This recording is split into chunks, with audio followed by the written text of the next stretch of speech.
Hi guys, this is Nikhil Maurya. आज हम cover करेंगे जेवीएम आर्किटेक्चर। तो फर्स्ट क्वेश्चन हमारे दिमाग में ये आता है कि जेवीएम आर्किटेक्चर क्यों इंपॉर्टेंट है। जेवीएम आर्किटेक्चर इसलिए इंपॉर्टेंट है कि अगर आप समझ लेते हो कि जेवीएम किस तरह से काम करता है तो आप उसे बेटर वे में यूज़ कर सकते हैं, उसे बेटर वे में इम्प्लीमेंट कर सकते हैं। अगर वन वर्ड में बोला जाए तो to better understanding of Java we should have to learn the Java architecture. Now JVM architecture मैं यहाँ पर आपको 4 सेक्शंस में कवर करूँगा।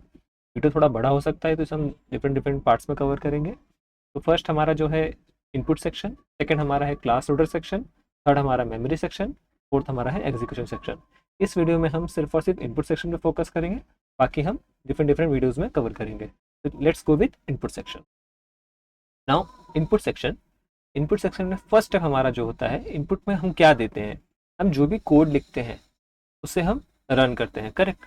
नाउ जो भी हम कोड लिखते हैं उसे हम डॉट जावा फॉर्मेट में सेव करते हैं, करेक्ट। नाउ फॉर एग्जांपल यहाँ पर क्लास नेम ले लेते हैं सैम्पल डॉट जावा। यहाँ पर सैम्पल डॉट जावा को जो हम उसे कंपाइल करते हैं, कंपाइल कैसे करेंगे, जावा सी कमांड यूज़ करके। तो वो कंपाइल करने के बाद डॉट क्लास फाइल क्रिएट होता है। तो इस केस में आप सैम्पल डॉट क्लास कंसिडर कर सकते हैं। नाउ ये सैम्पल डॉट क्लास जो क्लास फाइल जो क्रिएट हुआ है ये होता है हेक्साडेसिमल फॉर्मेट, बट होता है वो बाइट के फॉर्मेट में। Basically byte and hexadecimal, I think आपको क्लियर होगा बाइट होता क्या है एंड हेक्साडेसिमल फॉर्मेट क्या होता है।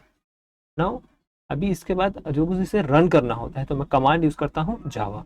जैसे ही मैं जावा कमांड यूज़ करता हूँ तो जेवीएम इन्वोक हो जाता है, जाग जाता है जेवीएम।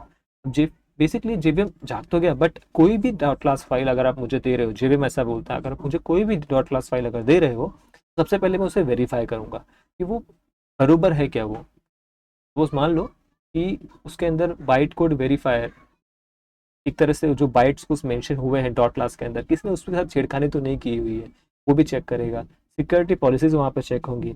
इस तरह से हर एक code line by line check होता रहेगा। तो यहाँ पर इंटरप्रेटर और जीआईटी भी इंपॉर्टेंट रोल प्ले करते हैं।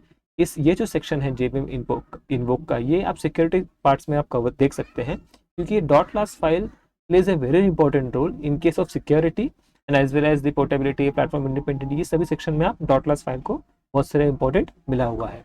ओके, तो इस सेक्शन में इंपॉर्टेंट वाली बात यह है कि जैसे हम जावास को कमांड यूज़ करते हैं तो जेवीएम इन्वोक हो जाता है और सिक्योरिटी पॉलिसीज उसकी जो भी होते हैं वो चेक होना चालू हो जाते हैं।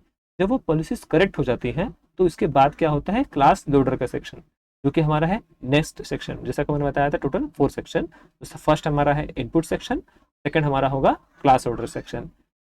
तो आई होप आपको बेसिक आइडिया आ गया होगा कि इनपुट सेक्शन में होता क्या है। ये आपने ऑलरेडी किया हुआ है, तो इसमें आपको ज़्यादा टेंशन लेने की ज़रूरत नहीं है और अब ज़्यादा रट्टाफाई भी करने की ज़रूरत नहीं है। तो नेक्स्ट वीडियो हम देखेंगे क्लास लोडर सेक्शन।